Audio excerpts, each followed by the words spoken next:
Y cuando miramos el mundo, vemos que parece una caldera que está a punto de explotar. Está en ebullición. Y escuchamos de guerras. Yo estoy seguro de que vos pensás que las guerras se centran en 2 o 3 nomás. Está la guerra de Irak, el Estado Islámico contra Israel, la guerra de Rusia contra Ucrania. Pero si investigás, como yo lo hice, te encontrás con que hay 56 situaciones de guerras. 56 situaciones de guerras internacionales entre países. Y que hay 92 naciones involucradas en guerra. ¿Qué te parece? Para mí fue sorprendente. Esto es un dato que lo saqué del diario La Nación del 11 de junio del 2024. Realmente el mundo está por explotar. Y vemos las imágenes y nos apabullan. No sé si vos las viste, de las luces en el cielo, que son misiles trayendo muerte, y escuchás los llantos y el horror de las personas. Y otras imágenes muestran ciudades devastadas por los bombardeos, por el paso de los ejércitos, hospitales destruidos, escuelas destruidas, cuerpos mutilados, actos terroristas en diferentes lugares. Y verdaderamente parecería que el hombre se está encargando de terminar con el mundo en que vivimos. Sin embargo, el Señor Jesús dijo que el fin del mundo no llegaría por medio de las guerras. En Mateo 24:6 dice: y oiréis de guerras y rumores de guerras. Mirad que no os turbéis, porque es necesario que esto acontezca, pero aún no es el fin. A lo largo de la historia, desde el Señor Jesús en adelante, habrá guerras y habrá rumores de guerra, pero eso, aunque parezca, el fin no lo es. Así que no piensen eso, no se turben con eso. Y no es por guerras, y tampoco es por la innumerable cantidad de causas que las personas creen que podría venir el fin del mundo. Vos habrás escuchado. Será porque viene un meteorito y termina con la vida. ¿Escuchaste de eso? Grandes hecatombes, terremotos que se van multiplicando. El calentamiento global. Hablan de que la Tierra se está calentando y se van a descongelar los polos.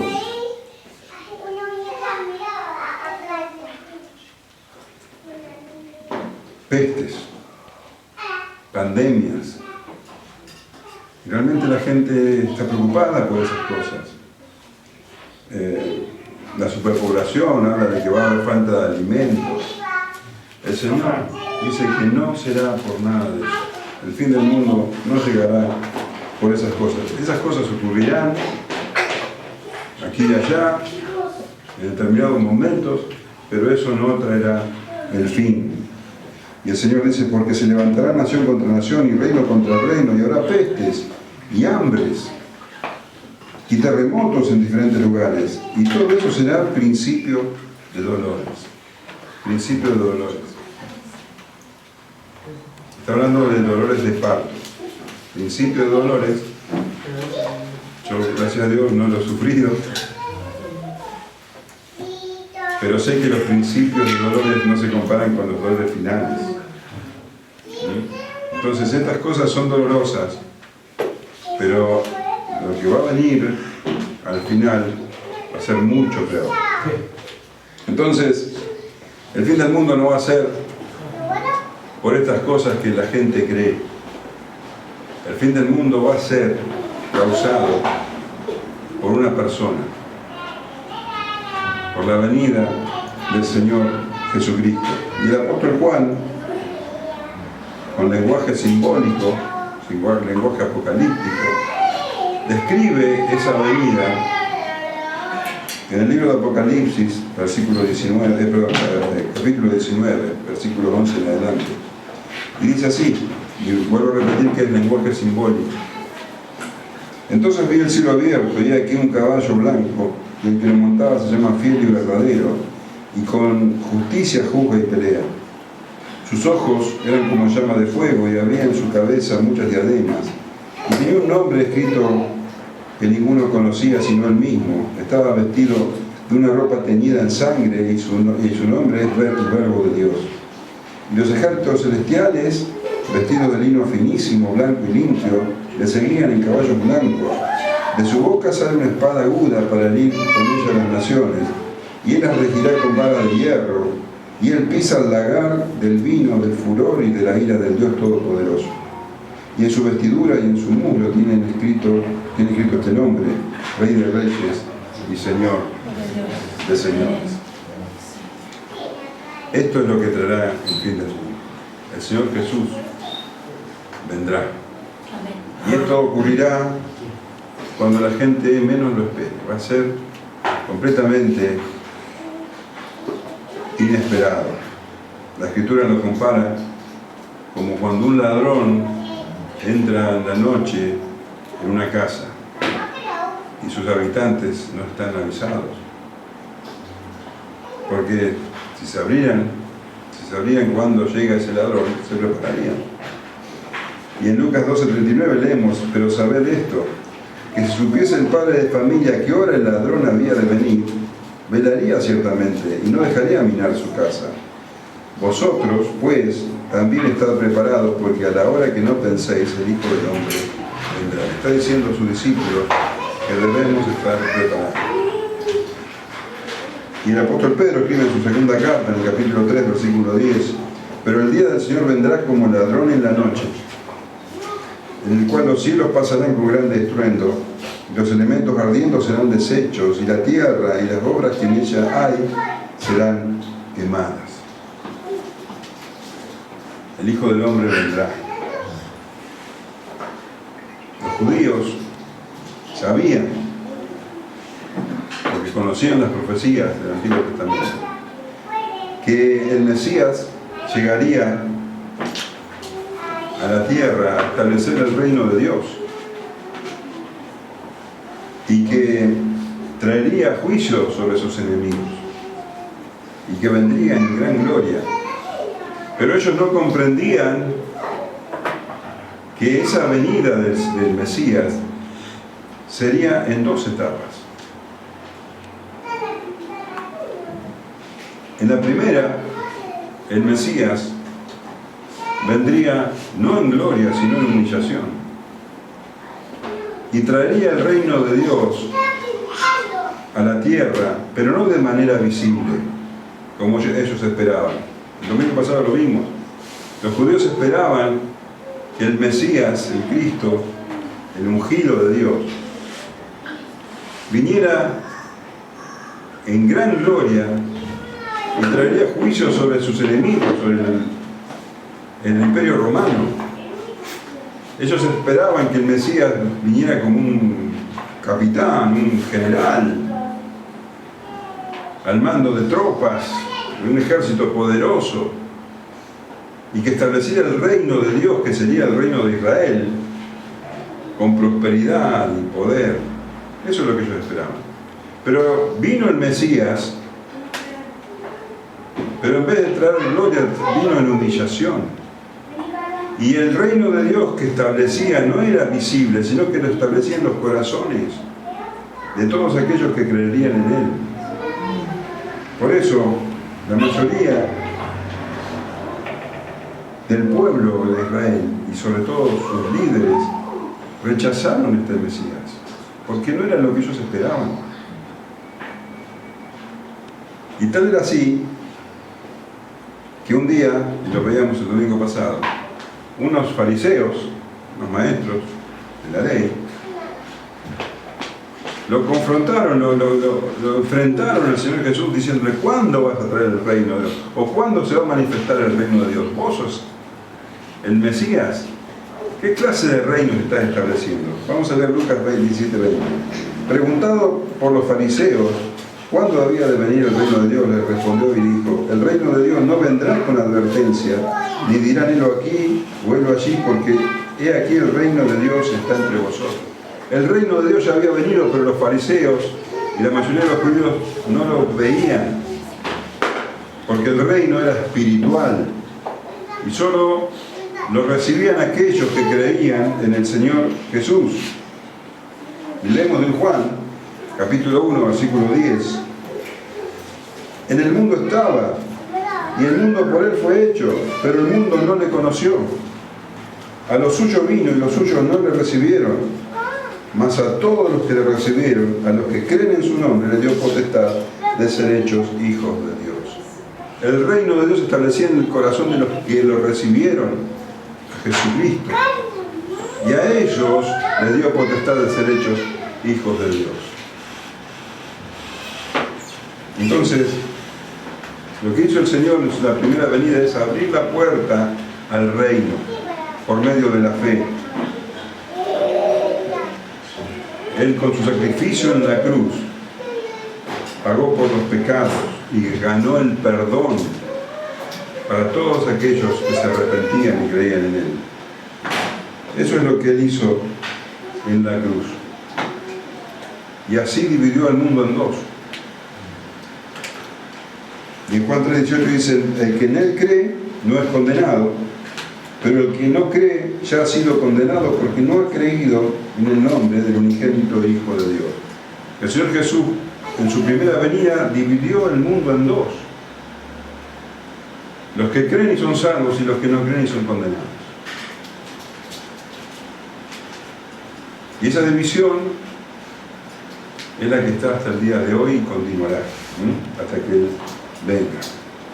El Señor Jesús murió en la cruz y fue enterrado, dice la Escritura, y resucitó al tercer día,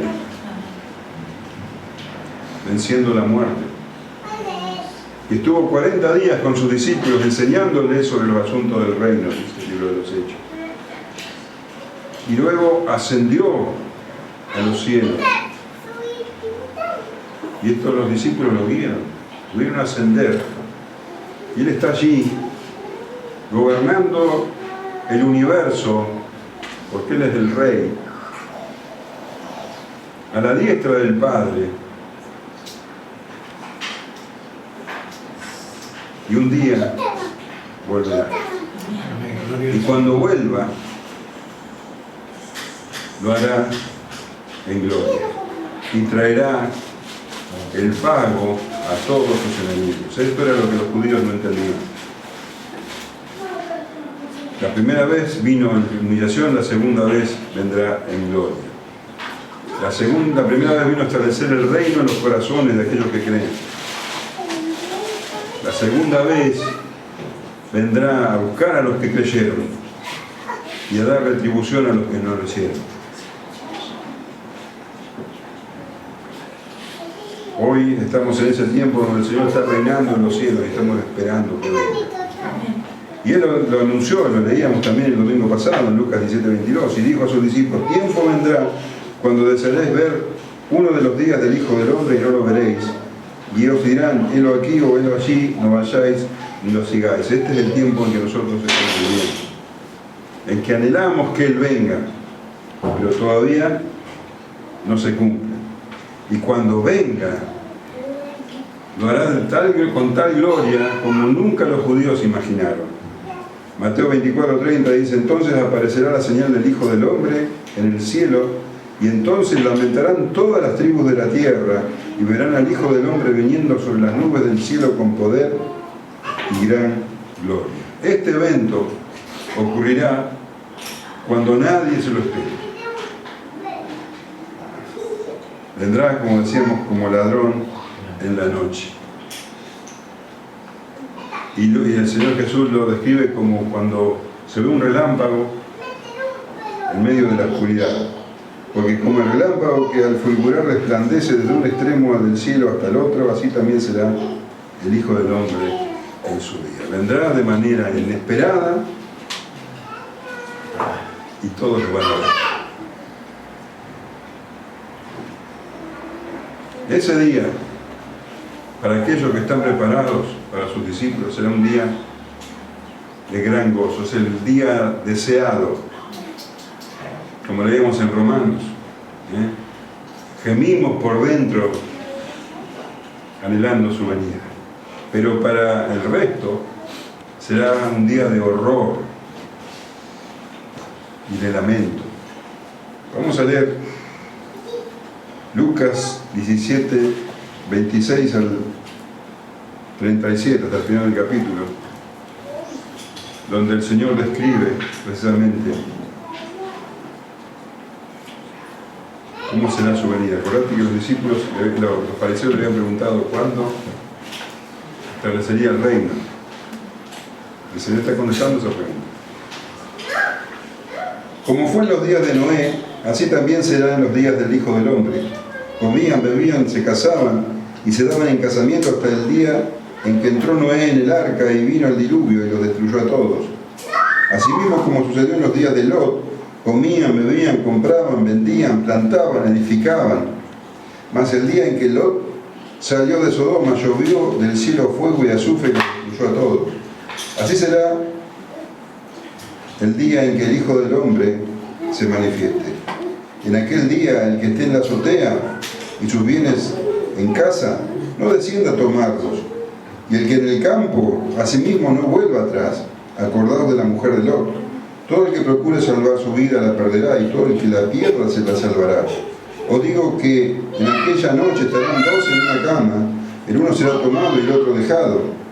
Dos mujeres estarán moliendo juntas, la una será tomada y la otra dejada. Dos estarán en el campo, el uno será tomado y el otro dejado. Y respondiendo le dijeron, ¿dónde, Señor?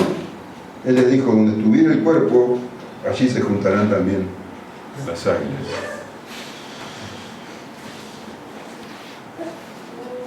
La venida del Señor será completamente sorpresiva para la gente del mundo. Porque ellos están concentrados en sus asuntos cotidianos, en el día a día.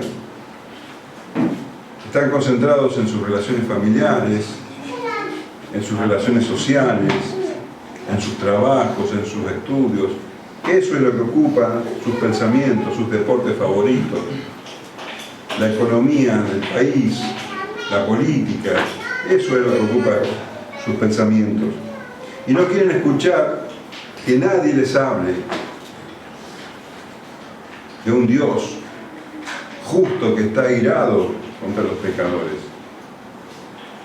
No quieren escuchar sobre su condición espiritual. No quieren saber de su necesidad de un Salvador. Ellos viven sus vidas acotadas, limitadas, y así fue desde la fundación del mundo. Esto que las personas viven hoy, concentradas en sus asuntos pequeños, no es algo nuevo. Esto ocurrió siempre, y el Señor Jesús muestra dos ejemplos históricos, dos ejemplos que están en la Escritura: el ejemplo de los tiempos de Noé y el ejemplo de los tiempos de Lot. La gente en esos tiempos también estaban ocupados en sus cosas, sin pensar en que Dios podía emitir su juicio condenatorio sobre ellos. Como en los días de Noé, dice el Señor. Así también será en los días del Hijo del Hombre. Comían, bebían, se casaban y se daban en casamiento hasta el día en que entró Noé en el arca y vino el diluvio y los destruyó a todos. En los días previos a que el Señor venga va a ocurrir lo mismo que ocurrió en los días previos al diluvio, en los días de Noé. Él dice que las personas en el tiempo de Noé, antes de semejante hecatombe, comían, bebían, dice, se casaban y se daban en casamiento. Estaban ocupados en sus cosas. ¿Qué iban a comer? ¿Qué iban a beber? Una familia estaba preparando el casamiento de su hijo o de su hija, como hoy día, como las personas hoy. Vos ves, vas al supermercado, vas a ver a las personas comprando sus cosas, viendo qué van a comer esta noche, qué van a comer el viernes, tal vez se reúnan con un grupo de amigos y compran la bebida y planean como si nada pudiera interrumpir sus planes. Está la familia que está preparando la boda de su hija. Y eso es tan importante, y están haciendo cálculos y viendo qué pueden comprar y qué no pueden comprar, cómo será el vestido y cómo no será. Completamente acotados a esos pensamientos. Ahora, estas cosas en sí no son malas. No son cosas que podemos denominar pecaminosas. Todos comen, todos beben, todos tienen el derecho de organizar una fiesta, una comida. Incluso la Escritura dice que con esas cosas se puede glorificar a Dios. En 1 Corintios 10:31 leemos: si pues coméis o bebéis o hacéis otra cosa, hacedlo todo para la gloria de Dios. Vos podés, con lo que comés, con lo que bebés, con una fiesta glorificar a Dios. Pero la realidad es que las personas no buscan glorificar a Dios ni con la comida, ni con la bebida, ni con nada. No tienen a Dios en sus pensamientos. Están concentrados en su egoísmo y en su materialismo. Esas cosas, la comida, la bebida, las fiestas, la ropa, el vestido, son el fin en sí mismo, dejando a Dios por completa afuera. Todo lo que las personas hacen, aunque no parezcan malas en sí, son productos de sus corazones pecaminosos, de su naturaleza pecaminosa. Y todo lo que es producto de un corazón pecaminoso ofende a Dios. En Isaías 64:6 dice: y todas nuestras justicias son como trapo de inmundicia. Todo lo que el hombre considera justo, todo lo que el hombre considera bueno, surgido de un corazón pecador, es como un trapo de inmundicia, es asqueroso para el Señor. El corazón del hombre en los tiempos de Noé era totalmente oscuro. Y leemos en Génesis 6:5: y vio Jehová que la maldad de los hombres era mucha en la tierra, y que todo designio de los pensamientos del corazón de ellos era de continuo solamente al mal. ¿Te das cuenta? Ellos pensaban que iban a comer, que iban a beber, que organizaban un casamiento y cosas así, cosas que no parecen malas, pero en realidad sus corazones estaban llenos de pecado. Ellos no entendían la situación en la que estaban, una situación verdaderamente peligrosa, siendo que Noé los exhortaba, Noé les anunciaba, porque leemos en 2 de Pedro 5: y si no perdonó al mundo antiguo, sino que guardó a Noé pregonero de justicia, con otras 7 personas trayendo el diluvio sobre el mundo de los impíos. Pedro describe a Noé como pregonero de justicia, como predicador de justicia, predicador de la voluntad de Dios. Otras traducciones, la Nueva Traducción Viviente dice: Noé advirtió al mundo del justo juicio de Dios. Eso significa pregonero de justicia. La Nueva Traducción, el lenguaje actual, dice: enseñaba a la gente a hacer el bien. Entonces Noé les anunciaba a las personas que eran pecadores y que se tenían que arrepentir. Y no solamente eso, sino que estaba construyendo un arca que era el instrumento de salvación. Todos aquellos que se subieran a ese arca iban a ser salvos, pero no lo escucharon. Y los únicos que se salvaron fueron Noé y su familia, 8 personas. Y el resto fue condenado. Llegó cuando menos lo esperaban. Ellos continuaban con su diario vivir, comiendo, bebiendo, dándose en casamiento, y como si fuera un ladrón en la noche, llegó el diluvio y los ahogó a todos, los destruyó a todos. Llegó el cataclusmos. Cataclusmos es la palabra griega, de ahí viene cataclismo. Diluvio significa, la palabra griega para diluvio es cataclusmos. Y llegó cuando menos lo esperaban. Y sucedió, Génesis 7:10, que al séptimo día las aguas del diluvio vinieron sobre la tierra y el año 600 de la vida de Noé, en el mes segundo, a los 17 días del mes, aquel día fueron rotas todas las fuentes del grande abismo y las cataratas de los cielos fueron abiertas y hubo lluvia sobre la tierra 40 días y 40 noches. Y se llevó las mesas servidas, se llevó los vestidos de novia.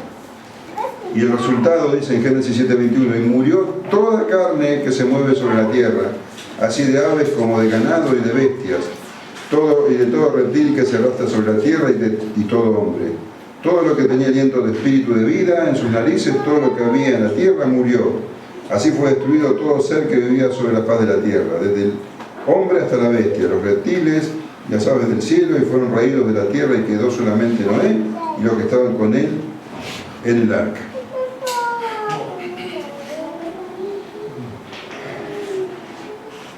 Como ladrón en la noche llegó el cataclismo, el juicio de Dios. Y el Señor dice, asimismo, como sucedió en los días de Lot, comían, bebían, compraban, vendían, plantaban, edificaban, más el día en que Lot salió de Sodoma llovió del cielo fuego y azufre y los destruyó a todos. Así será el día en que el Hijo del Hombre se manifieste. De la misma manera, la gente estaba ocupándose de sus asuntos ordinarios, habituales. Comían y bebían como todos. Dice que compraban y vendían. Algunos se dedicaban a asuntos comerciales, hacían negocios. Otros, dice, edificaban, plantaban, dice. O sea que algunos estaban ocupados en trabajos agropecuarios, otros edificaban, se dedicaban a la construcción.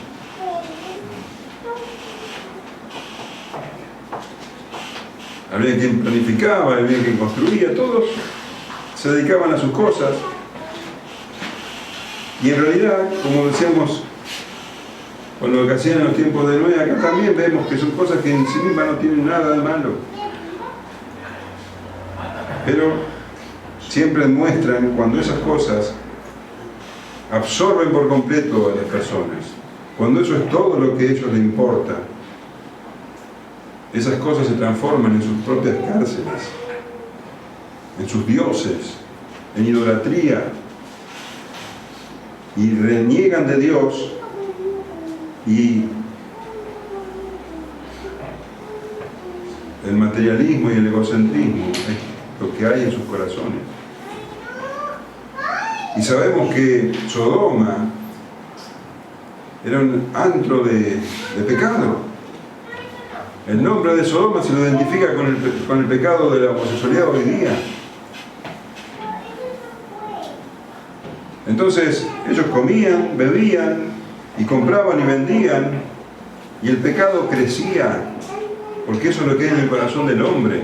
Y no nos podemos escandalizar de Sodoma, porque si algún habitante de Sodoma pudiera haber visto lo que hoy consideramos como común,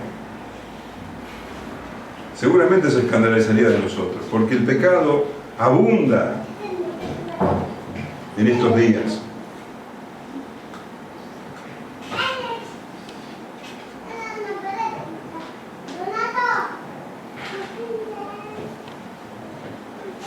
Y Lot vivía allí,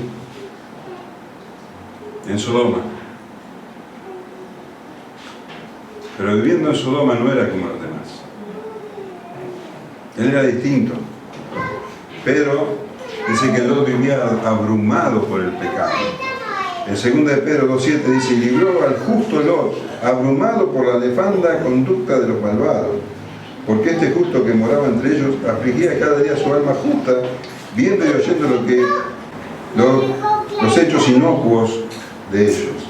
Lot no participaba de los pecados de los demás. Y se lamentaba, pero vivía allí.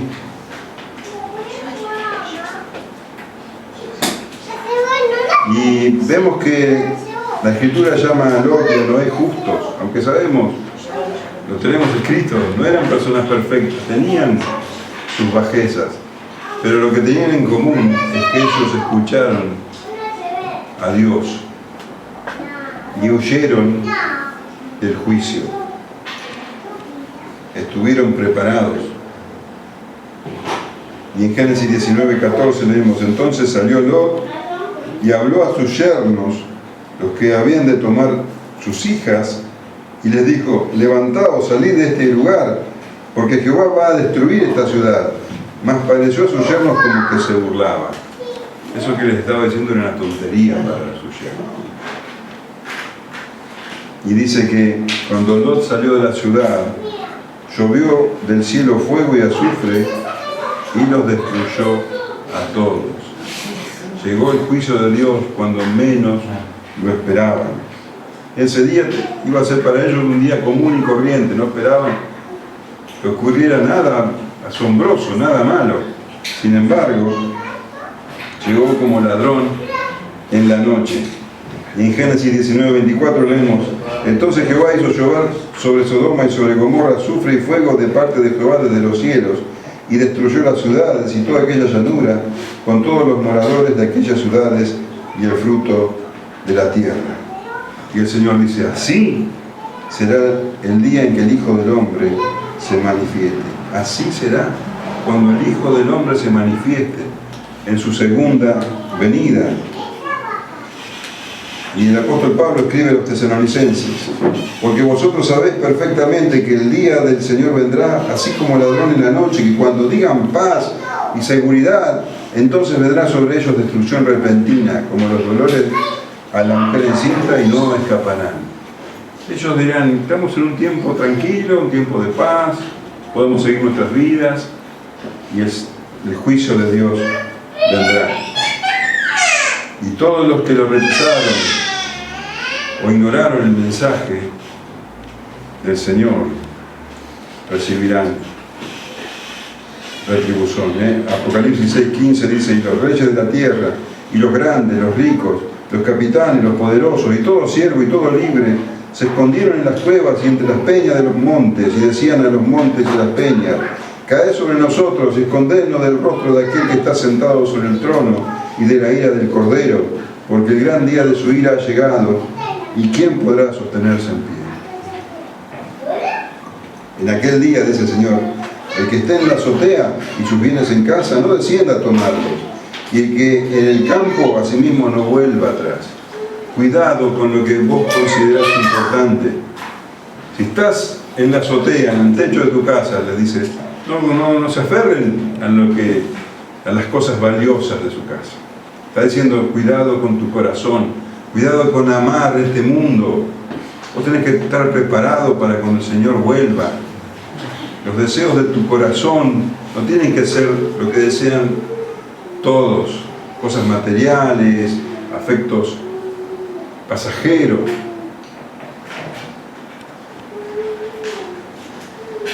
Cuidado con amar el mundo,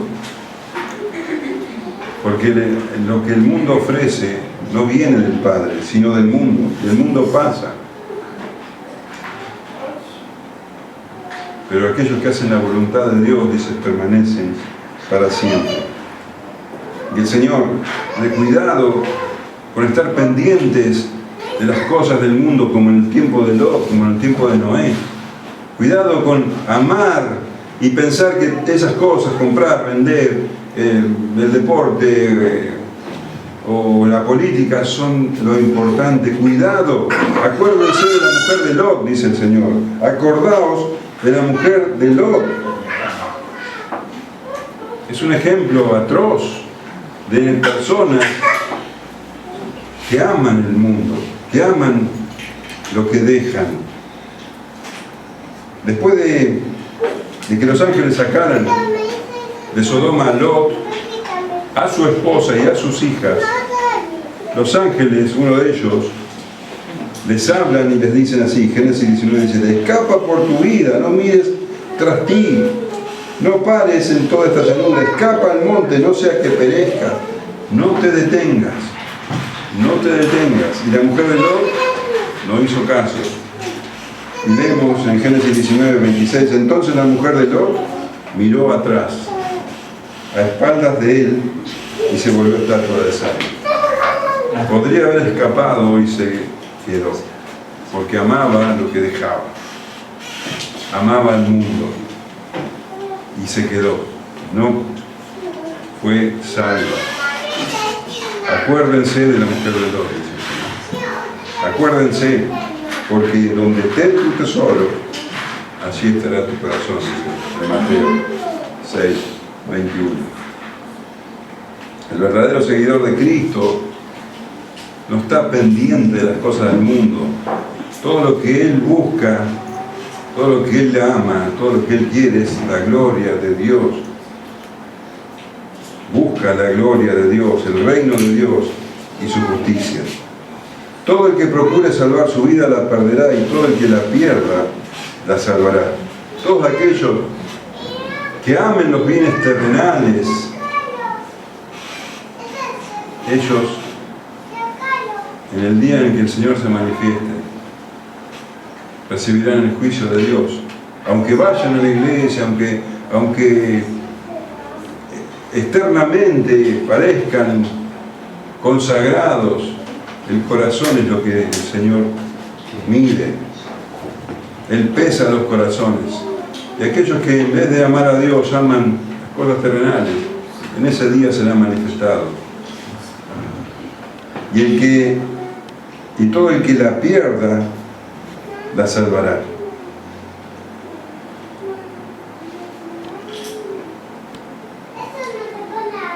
Recién decía que el día del hombre, el día en que el Señor vuelva, el día del Hijo del Hombre,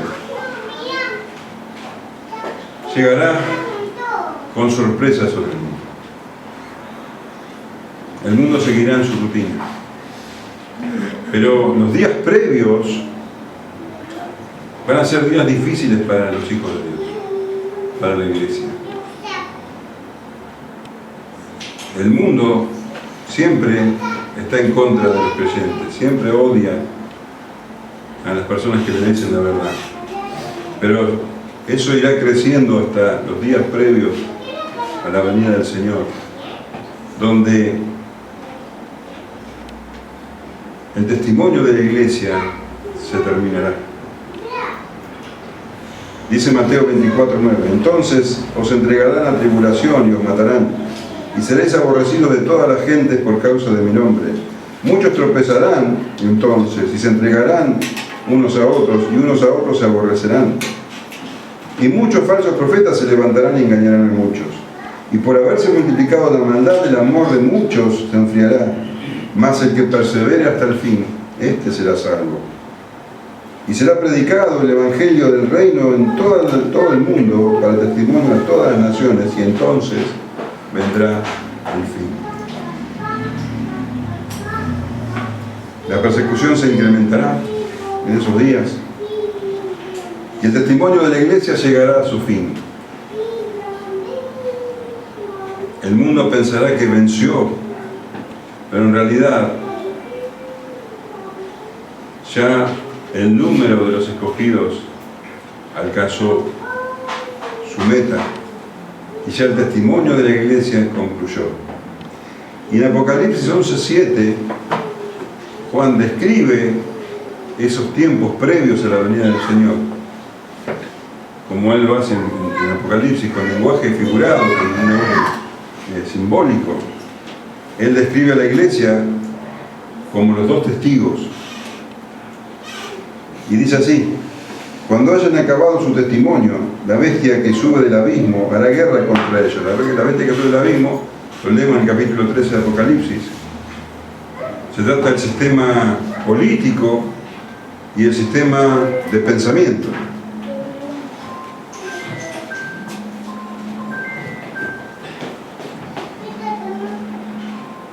Y dice el sistema cultural. Y dice, la bestia que sube del abismo a la guerra contra ellos y los vencerá y los matará, y sus cadáveres estarán en la plaza de la grande ciudad, que es en sentido espiritual se llama Sodoma y Egipto, donde también nuestro Señor fue crucificado. Y los de los pueblos, tribus, lenguas y naciones verán sus cadáveres por 3 días y medio y no permitirán que sean sepultados. Y los moradores de la tierra se regocijarán sobre ellos y se alegrarán y se enviarán regalos unos a otros, porque estos 2 profetas habían atormentado a los moradores de la tierra. Pero después de 3 días y medio entró en ellos el espíritu de vida enviado por Dios, y se levantaron sobre sus pies, y cayó gran temor sobre los que les vieron, y oyeron una gran voz del cielo que decía, subid acá, y subieron al cielo en una nube, y sus enemigos lo vieron. Habrá gran tribulación, y cuando el testimonio de la iglesia termine, el mundo celebrará, porque dirá, bueno, basta, ya no escuchamos más a estas personas que nos hablan de que somos pecadores y que viene el juicio de Dios. Celebrarán. Pero en ese tiempo, donde ellos dicen, ahora tenemos paz y prosperidad, es que llegará como ladrón en la noche el día del Señor. Y la división que el Señor trajo en su primera venida quedará completamente manifestada ese día. Os digo que en aquella noche estarán 2 en una cama, el uno será tomado y el otro será dejado. 2 mujeres estarán muriendo juntas, la una será tomada y la otra dejada. 2 estarán en el campo, el uno será tomado y el otro dejado.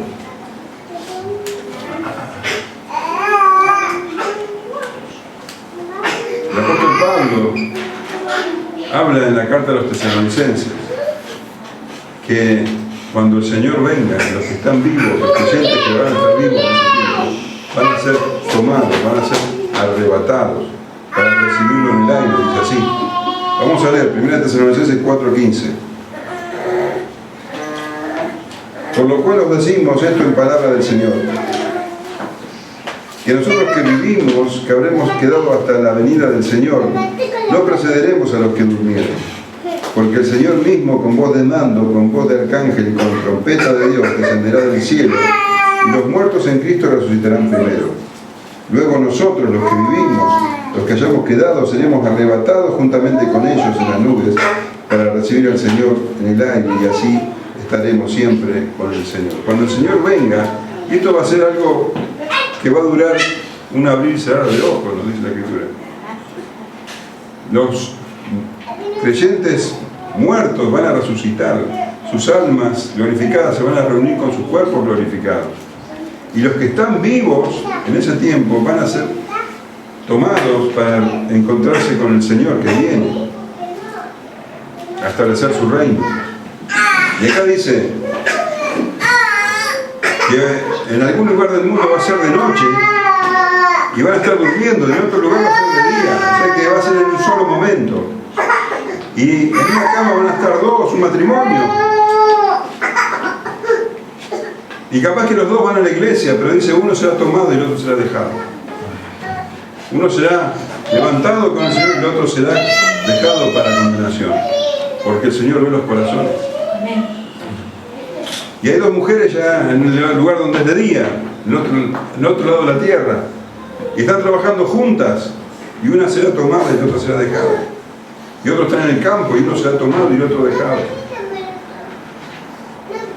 El mundo dividido en 2 quedará clara esa división. Y esa división es por la fe en Jesucristo. Y el que es tomado se reunirá con el Señor. Y el que es dejado quedará en condenación. Así como Noé y como Lot fueron tomados y salvados, el resto pereció. Jesús vendrá en su segunda venida con gran gloria. Y los que estén vivos en ese tiempo, los creyentes vivos, serán levantados, arrebatados para recibirlo en el cielo. Y respondiendo le dijeron, ¿dónde, Señor? Él les dijo, donde estuviera el cuerpo, así se juntarán también las águilas. Los discípulos escuchan esto y se abruman. No entienden muy bien de que el Señor está hablando de destrucción, que en su venida el reino va a ser universal y que la destrucción de los enemigos va a tener también a ser universal. Ellos preguntan, ¿dónde, Señor? ¿Será como en Sodoma? ¿En un lugar específico? ¿Será en Jerusalén? Y el Señor le dice, no. Allí donde estén las águilas, digo, en los cuerpos, cuando estuviera el cuerpo, allí se encontrarán también las águilas. El Señor está diciendo, la destrucción va a ser general, en todos lados, y donde vean un cuerpo muerto, las águilas se reúnen allí. Entonces, donde vean águilas o buitres girando, allí ha llegado el juicio. El juicio va a ser universal. No se va a circunscribir como en Sodoma a un solo lugar. Ahora, ¿por qué el Señor nos adelanta todo esto? ¿Por qué tenemos que enterarnos de cómo va a ser su venida? Porque, como toda verdad bíblica, nos es revelada para examinarnos a nosotros mismos. El Señor dice a sus discípulos, estén preparados, acuérdense de la mujer de Lot. Estén preparados. Lucas 12:40 dice, vosotros pues también estad preparados porque a la hora que no penséis el Hijo del Hombre vendrá. Y el apóstol Pedro escribió en 2 de Pedro 3:11, puesto que todas estas cosas han de ser deshechas, todas estas cosas, hermanos, van a ser deshechas. Las compras que hiciste en el supermercado para el viernes de la noche, el vestido de novia que está preparado ahí para el casamiento, el auto que tanto deseaste, todo va a ser deshecho. ¿Cómo no debéis vosotros andar en santa y piadosa manera de vivir, esperando y apresurando para la venida del día de Dios, en el cual los cielos encendiéndose serán deshechos y los elementos siendo quemados se fundirán? Pero nosotros esperamos, según sus promesas, cielo nuevo y tierra nueva en las cuales mora la justicia. Nosotros tenemos que estar preparados y viviendo de manera piadosa conforme a la voluntad de Dios, conforme a lo que dice la Escritura, para que no nos sorprenda el Señor en su venida. El mundo no está avisado. Para el mundo ese día llegará como ladrón en la noche, pero nosotros sí estamos avisados. El apóstol Pablo escribe a los tesalonicenses, 1 Tesalonicenses 5:4, mas vosotros, hermanos, no estáis en tinieblas para que aquel día os sorprenda como ladrón, porque todos vosotros sois hijos de luz e hijos del día. No somos de la noche ni de las tinieblas, por tanto no durmamos como los demás, sino velemos y seamos sobrios. Pues los que duermen de noche duermen, y los que se embriagan de noche se embriagan. Pero nosotros, que somos del día, seamos sobrios, habiéndonos vestido de la coraza de la fe y del amor, y con la esperanza de salvación como yelmo. Porque no nos ha puesto Dios para ira, sino para alcanzar salvación por medio de nuestro Señor Jesucristo, que murió por nosotros para que ya sea que velemos, que estemos vivos, o que durmamos, que estemos muertos, vivamos juntamente con Él. Por lo cual animaos unos a otros y edificaos unos a otros, así como lo hacéis. El día del Señor vendrá para el mundo como ladrón en la noche, pero a nosotros no nos va a sorprender, porque estamos anhelando que venga. Estamos anhelando que venga. ¿Amén?